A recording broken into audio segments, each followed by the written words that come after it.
Shalom anak-anak. Selamat siang semuanya, apa kabar? Semoga kabar kalian kabar yang penuh dengan sukacita. Hari ini kita kembali lagi untuk materi kita, pelajaran pendidikan agama Kristen ya. Kita akan masuk di bab yang ke-13, kelas 11 ya. Dan bukunya perhatikan anakku ya, tidak asing lagi ya. Ini adalah yang sudah disediakan oleh sekolah untuk kita membahasnya. Sebelumnya Ibu akan memperkenalkan diri dulu, nama Ibu Jerina ya. Sebelum kita memulai pelajaran, kita berdoa terlebih dahulu. Semuanya posisi berdoa. Bapa dalam surga, terima kasih Tuhan atas kebaikan-Mu pada siang hari ini. Bapa, kami akan belajar tentang firman-Mu, yaitu Tuhan untuk kelas 11. Kiranya Tuhan pimpin kami dari awal pertengahan ke akhirnya, sehingga apa yang kami pelajari Tuhan boleh menjadi bermanfaat untuk kami. Terima kasih Tuhan, hanya di dalam nama Yesus kami berdoa dan mengucap syukur. Amin. Saudara anakku ya, kita akan melihat dulu ya bab yang ke-13 ini. Itu ada tujuannya ya. Tujuannya kita mempelajari materi kita adalah satu, memahami arti ilmu pengetahuan ya. Yang kedua, menjelaskan asal-usul dan definisi teknologi. Berikutnya, mendeskripsikan dampak positif dan negatif dari berkembangnya iptek. Menjelaskan tentang bagaimana seharusnya remaja Kristen menyikapi perkembangan iptek. Menjelaskan pembahasan iptek dalam Alkitab. Ya, jelas ya tujuan kita untuk belajar bab ini. Kita lihat ada di sini juga di materi dari Alkitab, ada di Kejadian 1 ayat 27 dan 28, Kejadian 6 ayat 14 sampai 15, lalu Amsal 1 ayat yang ke-7. Jadi Alkitabnya semuanya siap ya, nanti kalau waktunya kita buka bersama-sama. Kita lihat dulu pengantarnya. Di sini adalah sebetulnya bernyanyi dan berdoa ya. Tapi kita langsung aja ke materinya anakku ya. Kita lihat dulu. Dahulu jika bepergian dari satu tempat ke tempat lain, orang melakukannya dengan jalan kaki. Ya. Jelas karena apa? Judulnya adalah mensyukuri anugerah Allah lewat perkembangan iptek. Jadi judul ini kita harus bersyukur ada perkembangan. Dulu orang jalan kaki ya anakku ya. Belum ada kendaraan. Lalu berkembang sepeda, berkembang beca, lalu berkembang mobil, berkembang lagi pesawat dan kereta dan kapal laut. Itu canggihnya. Mungkin Anda berkata, "Bu, kok bisa ya, Bu ya?" Iya, karena ilmu pengetahuan itu datangnya dari Allah. Allah yang memberikan hikmat kepada manusia untuk mengembangkan. Tapi tujuannya adalah kenapa harus dikembangkan? Tujuannya supaya itu dinikmati oleh semua orang. Ya, kita lihat lagi, pada era globalisasi ini manusia menikmati berkat dari ilmu pengetahuan dan teknologi atau iptek ya. Teknologi selalu disangkut pautkan dengan alat-alat canggih dan modern yang mempermudah kehidupan kita. Sedangkan ilmu pengetahuan disangkut pautkan dengan teori-teori tentang hal-hal yang berkaitan dengan kehidupan kita, seperti pelajaran yang diterima di sekolah. Akan tetapi kemajuan iptek tidak selalu menjadi berkat. Dengan kemajuan iptek, orang cenderung bergantung pada iptek dan mulai menggeser posisi utama Tuhan di dalam hati. Lalu bagaimana dengan iman Kristen dalam menghadapi dan menyikapi kemajuan dunia dalam era globalisasi yang serba iptek ini? Kita lihat lagi berikutnya. Nah, ini ada uraian materi anak-anakku ya. Kalian siapkan. Kemajuan ilmu pengetahuan dan teknologi atau ilmu pengetahuan. Ini ada kegiatan satu ya, curah pendapat ya. Jadi kalau curah itu memberikan pendapat, bebas semuanya memberikan pendapat ya. Kita lihat dulu, berikan pendapatmu tentang apa arti pengetahuan dan kegunaannya bagi manusia. Ya, kita tahu Tuhan memberikan pengetahuan. Ada manfaatnya ya. Dengan kita punya pengetahuan ya, kita bisa apa? Belajar. Setelah kita pintar dan lulus anakku ya, ilmunya kita gunakan ya. Jadi kita semua punya curah pendapat. Coba Anda nanti di rumah ditambahkan lagi, Ibu kasih contoh ya, bahwa pengetahuan itu diberikan Tuhan gunanya untuk ya, untuk kebaikan semua orang. Jadi ilmu pengetahuan jangan salah gunakan. Ada contohnya anakku ya, misalnya dia orangnya pinter ya, fisikanya pinter, fisikanya, IPA-nya nilainya 10, matematikanya 5-10, kan pinter, jenius. Tapi kita lihat orang-orang seperti ini banyak hanya pintar ya, tapi tidak dilandasi dengan takut akan Tuhan. Sehingga apa yang terjadi anakku ya, waktu dia pintar, lalu dia mudah dipengaruhi orang ya, ilmunya diambil. Lalu dia apa? Dia disuruh merakit bom. Nah, ini nggak asing lagi ya, kita suka denger ya. Dia pintar fisika, dia bisa membuat bom, lalu dimanfaatkan oleh orang-orang yang mencari keuntungan. Ya, dibayar berapa kamu bikin bom ya? Iya, gampang, bisa saya ya. Tapi ternyata apa? Disalahgunakan. Bahkan itu bom itu digunakan untuk di gereja anak-anakku ya. Bom digunakan di Bali, kita sudah pernah melihat anak-anakku bagaimana ya orang-orang yang merakit bom ini, tapi dia tidak takut akan Tuhan. Dia cuma pintar aja merakit bom. Ya, berarti ilmu pengetahuannya salah gunakan. Kalau Tuhan mau ilmu pengetahuan kita itu kita gunakan untuk hal membantu, mengembangkan ya untuk sesama kita. Kita lihat berikutnya lagi.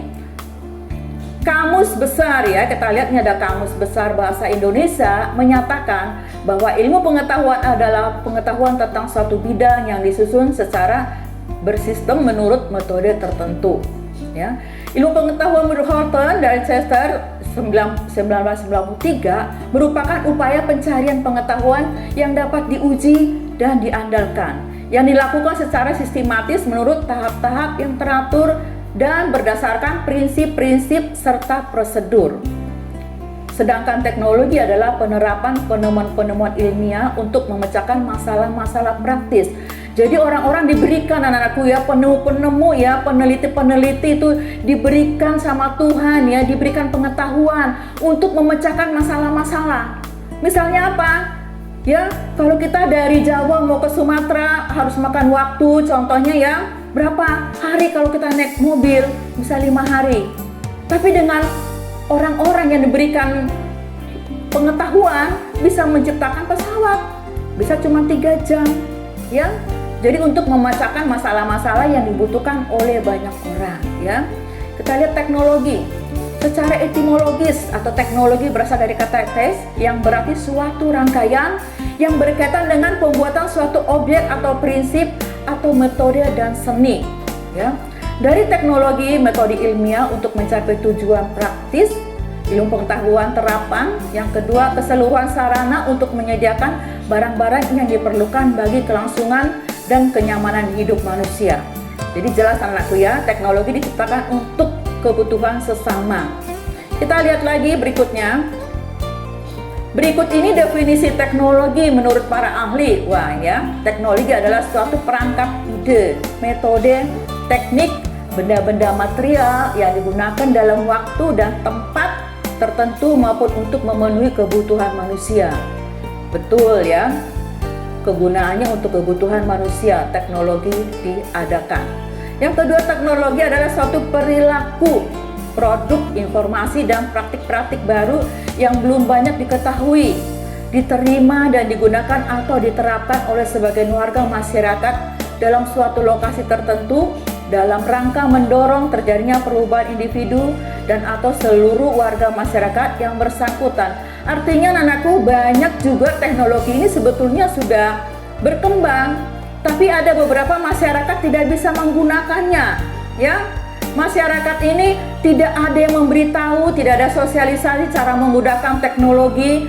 Mereka juga masih belum merasakan ya bagaimana ada teknologi yang canggih ya, karena individu dan seluruh masyarakat yang bersangkutan banyak yang belum tahu. Ini tugas kita sebagai anak remaja Kristen memberitahukannya ya. Yang ketiga, teknologi merupakan perkembangan suatu media atau alat yang dapat digunakan dengan lebih efisien guna memproses serta mengendalikan suatu masalah. Kata teknologi juga digunakan untuk merujuk sekumpulan teknik-teknik dan konteks ini. Teknologi adalah keadaan pengetahuan manusia tentang bagaimana cara untuk memadukan sumber-sumber guna menghasilkan produk-produk yang dikehendaki, menyelesaikan masalah, memenuhi kebutuhan atau memuaskan keinginan yang meliputi cara atau metode, keterampilan, proses, teknik, perangkat, dan bahan mentah.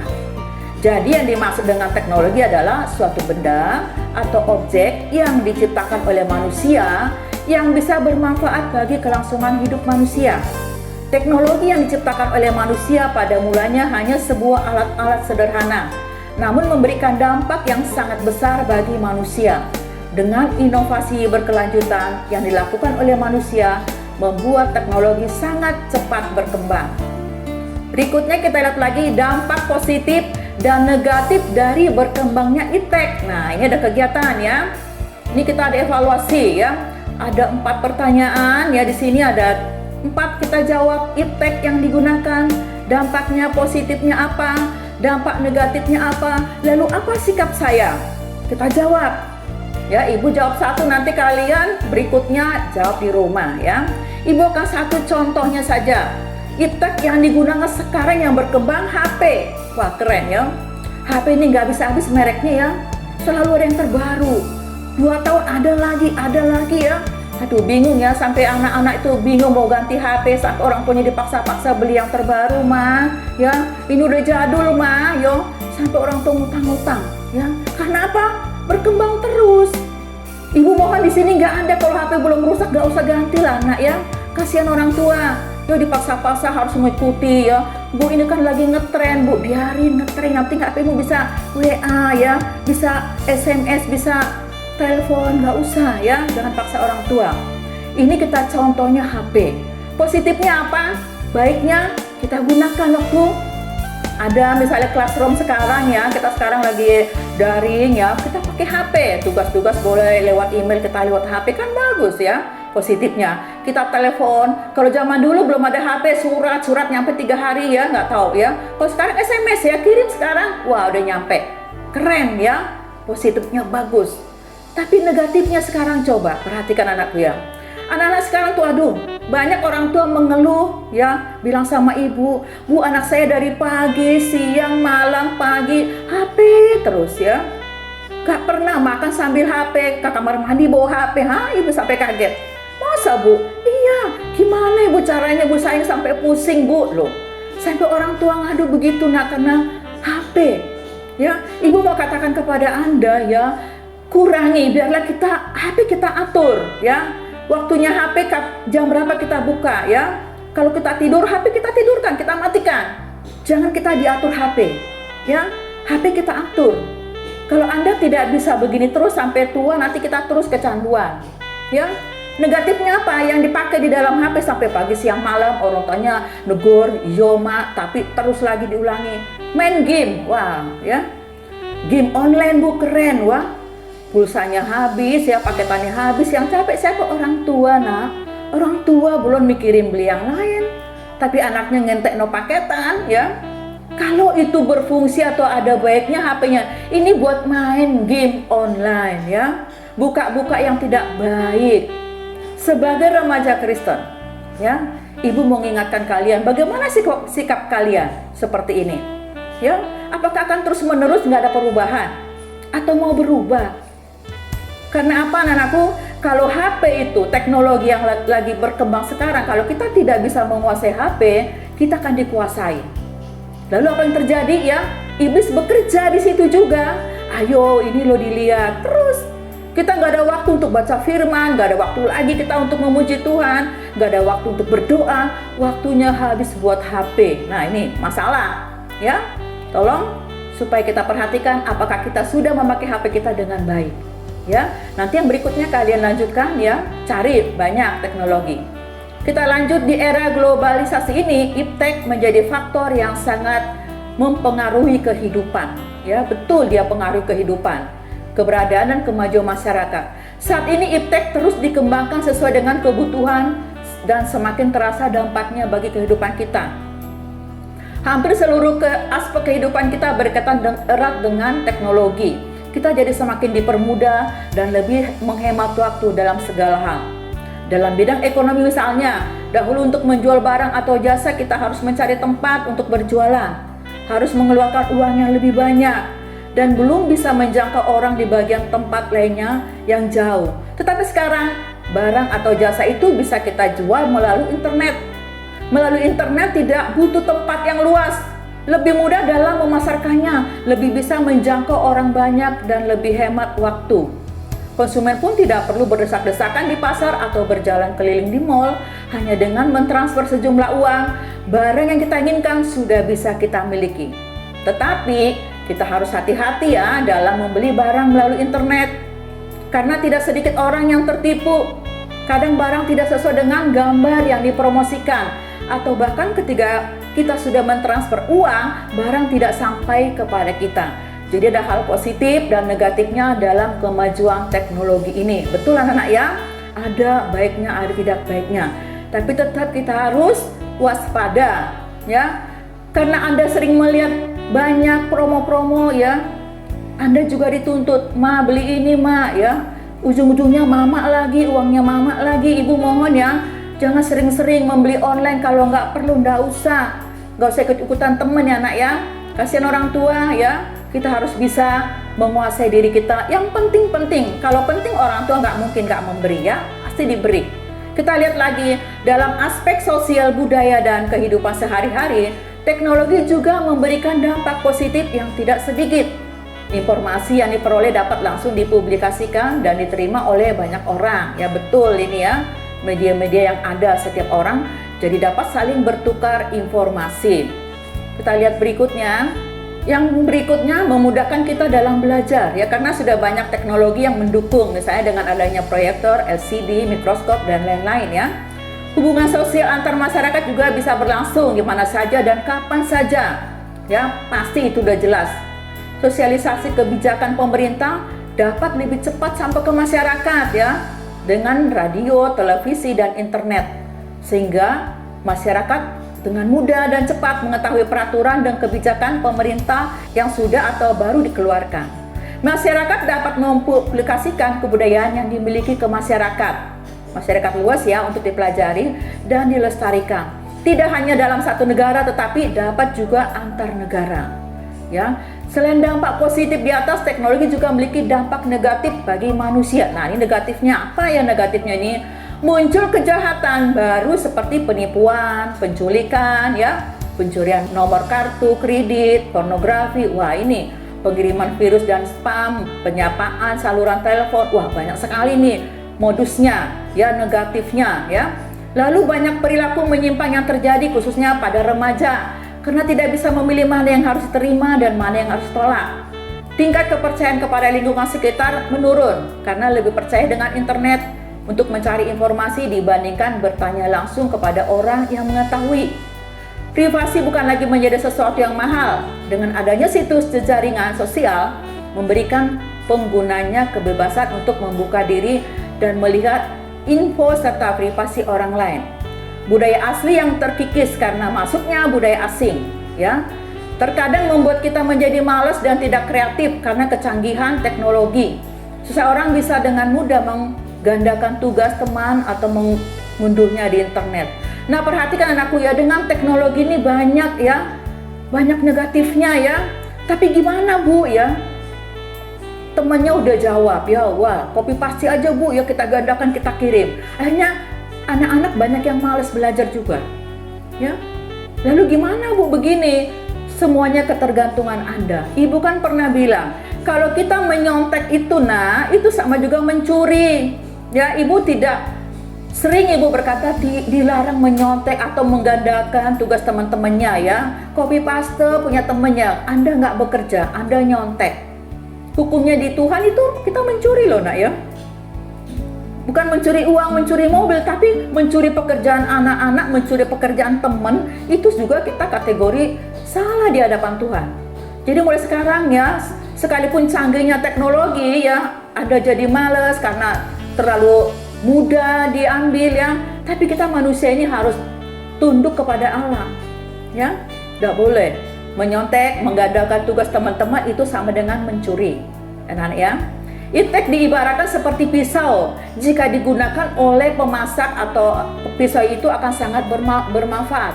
Tetapi jika digunakan oleh pembunuh, maka pisau itu akan merugikan banyak orang. Nah, kan tadi Bude bilang ya, orang yang pintar itu kalau orangnya pintar tapi dia salah, ya, dia ada di lingkungan orang-orang yang tidak takut akan Tuhan, itu kan salah gunakan, ya. Tapi kalau dia tepat, ya, ilmunya itu tepat, bermanfaat di orang-orang yang membutuhkan, itu akan tersalurkan. Ya, jadi kita jangan salah gunakan ilmu yang sudah diberikan Tuhan, pengetahuan itu kita kembalikan lagi, kita kembangkan, kita memberikan untuk ke semua orang yang membutuhkannya, ya, supaya kita nggak berdosa di hadapan Tuhan. Kita lanjut berikutnya. Artinya iptek bisa membantu serta memudahkan kita dalam segala aktivitas, betul ya. Tetapi juga bisa menjadi bumerang untuk kita jika kita tidak mampu memilih mana yang harus diterima, mana yang harus ditolak, mana yang benar dan yang salah. Kita harus bisa menanggulangi dan mencegah dampak negatif tersebut agar tidak terjadi. Nah, tanggung jawab kita ya nak ya.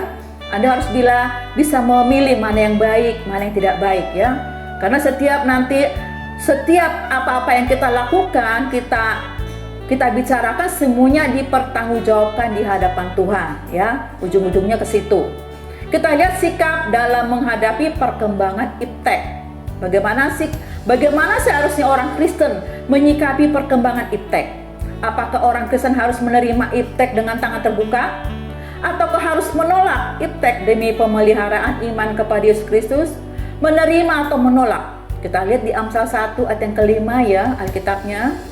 Di sini dikatakan, menjelaskan, baiklah orang bijak mendengar dan menambah ilmu. Dan baiklah orang yang berpengertian memperoleh bahan pertimbangan. Dari ayat di atas jelas bahwa Tuhan memerintahkan manusia untuk senantiasa mengembangkan ilmu pengetahuan yang ada dalam dirinya dan terus mencari suatu bahan pertimbangan agar manusia menjadi bijak dan berpengertian. Ilmu dan pengertian yang kita dapat haruslah dimanfaatkan sebagai sarana bagi kemuliaan nama Tuhan dan bagi kesejahteraan sesama umat manusia sebagai wujud ucap syukur atas karunia Tuhan berupa akal budi, kepandaian, kecerdasan, dan talenta yang dianugerahkannya bagi kita. Artinya anakku, Allah tidak pernah melarang penggunaan iptek, dan menolak iptek berarti melanggar firman Tuhan. Loh kok bisa Bu? Ya, karena iptek itu pengetahuan datangnya dari Allah ya. Jadi kita tidak boleh juga tidak menerima, tapi fungsinya Allah lihat ya, penggunaannya di mana. Ya, jangan salah gunakan. Tetapi yang terpenting dalam hal ini ialah bagaimana kita memanfaatkan iptek itu dalam terang firman Tuhan. Nah, ini kan Tuhan pesan, ya. Tidak boleh, harus dengan firman Tuhan kita menggunakan iptek. Dalam Kejadian 1 ayat 27-28 anakku, Allah memberikan manusia suatu amanat ilahi atau mandat budaya, yaitu untuk menaklukkan alam semesta. Untuk dapat menaklukkan alam semesta, manusia membutuhkan pengetahuan. Ya, manusia harus mampu untuk memeriksa alam serta mengambil suatu tindakan yang tepat bagi kesejahteraan alam semesta. Untuk itu, manusia perlu ilmu pengetahuan. Jadi, ilmu pengetahuan bukanlah musuh bagi orang Kristen, melainkan sebagai jalan untuk lebih mengenal dan mendekatkan diri kepada Tuhan. Apabila manusia dapat memanfaatkan ilmu pengetahuan sebagai saluran beribadah untuk memuji dan memuliakan nama Tuhan. Nah, ini ada kegiatan 3, wawancara. Nah, ya, kita lihat dulu, lakukanlah wawancara kepada orang Kristen yang kamu jumpai, ya. Jadi orang Kristen ya di sini, tanyakan pendapat mereka mengenai bagaimana seharusnya orang Kristen menyikapi perkembangan iptek, ya. Lalu hasil wawancara tersebut dibuat dalam tulisan dan dikumpulkan pada pertemuan berikutnya. Ya, ini tugas kalian nanti Bu Tagi nak ya. Disiapkan. Jumpai orang Kristen ya, wawancara tanyakan. Kita lihat berikut. Ada lagi kegiatan 4 nih penugasan ya. Nah, ini kita lihat dulu. Menurut kamu, apakah di Alkitab banyak menyinggung tentang iptek? Ya, Ibu sudah lihat ternyata ada ya. Di mana Bu? Ya, kita lihat contohnya ada di zaman Nabi Nuh. Loh, kok disebut Nabi Nuh? Iya, Nabi Nuh itu sebetulnya ilmu pengetahuannya dia waktu itu belum begitu berkembang. Ya, tapi kan Ibu bilang ya, permulaan pengetahuan itu adalah takut akan Allah. Tapi waktu Nabi Nuh takut dan menurut akan Tuhan, maka disitulah pengetahuan berkembang. Ya, contohnya waktu dia membuat bahtera. Ya, anak-anak pernah lihat ya, membuat perahu ya, bagaimana besarnya perahu. Itu kalau bukan Tuhan yang memimpin memberikan ilmu pengetahuan kepada Nabi Nuh, ya nggak jadi perahunya. Ya, ada tujuannya, bukan asal-asal Nuh buat perahu ya supaya ditonton. Bukan, memang Tuhan selalu punya rencana. Karena apa itu? Saat itu anak-anakku udah tahu contohnya, karena saat itu manusia kejahatannya bertambah. Ya, sehingga Tuhan berkata, aku menyesal menciptakan manusia. Ya, sehingga Tuhan akan menghukum manusia. Tapi sebelum Allah menghukum, Allah tuh masih kasih kesempatan kepada orang-orang lewat Nuh, ya, buatkan perahu. Dan setiap orang lewat katakan, ayo bantu aku buat perahu, nanti kita akan naik di dalam perahu ini. Apa yang terjadi anakku?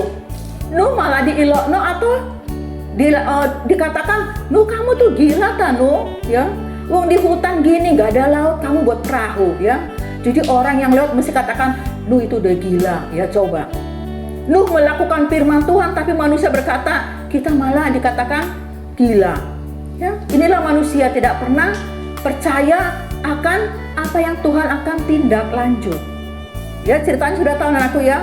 Terjadilah apa? Air bah. Manusia banyak yang meninggal. Tuhan menghukum manusia yang berdosa. Itu ya, cari contohnya. Kita lihat ini ada rangkumannya ya. Kemajuan ilmu pengetahuan dan teknologi adalah sesuatu yang tidak bisa kita hindari dalam kehidupan ini ya. Karena kemajuan teknologi akan berjalan sesuai dengan kemajuan ilmu pengetahuan. Betul, orang-orang yang mau ya, yang takut akan Tuhan akan terus dikasih ya ilmu ya, akan diberikan pengetahuan. Itu bagi orang-orang yang takut akan Tuhan. Ini semua merupakan karunia Tuhan. Nah kan bener ya, perkembangan teknologi memang sangat diperlukan. Setiap inovasi diciptakan untuk memberikan manfaat positif bagi kehidupan manusia, memberikan banyak kemudahan, serta sebagai cara baru dalam melakukan aktivitas manusia. Semuanya harus kita syukuri. Jadi Allah memberikan teknologi, pengetahuan yang serba ada lagi, ya berkembang lagi. Itu sebetulnya untuk ya, manfaatnya untuk kebaikan manusia, ya, untuk kebaikan kita. Oleh sebab itu kita harus mengucap syukur ya berkembangnya ilmu teknologi. Sebagai seorang remaja Kristen hendaknya menyikapi iptek tersebut dengan baik, termasuk dalam menggunakannya, ya, mengembangkannya dan sebagainya. Mulai sekarang kita harus berjanji ya, apa-apa yang sekarang mungkin sepeda motor juga kendaraan ya, kendaraan. Kalau ada seorang orang tua datang ke ibu ya, anaknya ini kata dibelikan sepeda motor, lalu sepedanya ya dirakit, diganti, aduh gak karu-karuan ya. Apa gunanya? Orang tuh memberikan sepeda itu ya sudah digunakan, gak usah dibuat aneh-aneh ya. Jadi kita gunakanlah ya semua itu untuk hal-hal yang baik ya. Fungsinya kendaraannya untuk sekolah ya sudah gunakan ke sekolah, jangan aneh-aneh ya Nana ya. HP gunakanlah yang betul ya. Kita harus takut kepada Tuhan.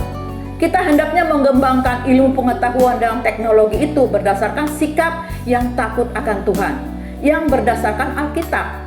Iptek yang kita dapat haruslah dimanfaatkan sebagai sarana bagi kemuliaan nama Tuhan dan bagi kesejahteraan sesama umat manusia. Sebagai wujud ucap syukur atas karunia Tuhan berupa akal budi, kepandaian, kecerdasan, dan talenta yang dianugerahkan bagi kita. Anak-anakku, kita lihat ayat emas ya di 1 Tawarik 16 ayat 34 ya. Kita lihat bersyukurlah kepada Tuhan sebab Ia baik ya. Bahwasanya untuk selama-lamanya kasih setianya ya. Jadi lengkapilah toh ayat di atas ya, kalian sudah melengkapi. Lalu kita hafalkan secara bergantian dengan sahabat kita ya, atau dengan teman WA kita, atau dengan keluarga di rumah, enggak apa-apa, adik kakak yang ada di rumah boleh ya. Jadi kita lengkapi supaya apa? Kita terbiasa menghafal ayat firman Tuhan. Ya anakku ya. Sebelumnya kita sudah mengakhiri materi kita pada hari ini, kita berdoa dulu. Tuhan, terima kasih atas kebaikan-Mu pada siang hari ini Tuhan. Kami telah menyelesaikan Tuhan materi kami. Kiranya biarlah Tuhan materi ini tidak berlalu begitu saja, tapi boleh menjadi kekuatan bagi iman kami. Terima kasih Bapa, terima kasih atas kebaikan-Mu. Hanya di dalam nama Yesus kami berdoa dan mengucap syukur. Amin. Terima kasih anak-anakku, materi kita sudah selesai. Sampai jumpa di materi berikutnya. Shalom, Tuhan Yesus memberkati kita.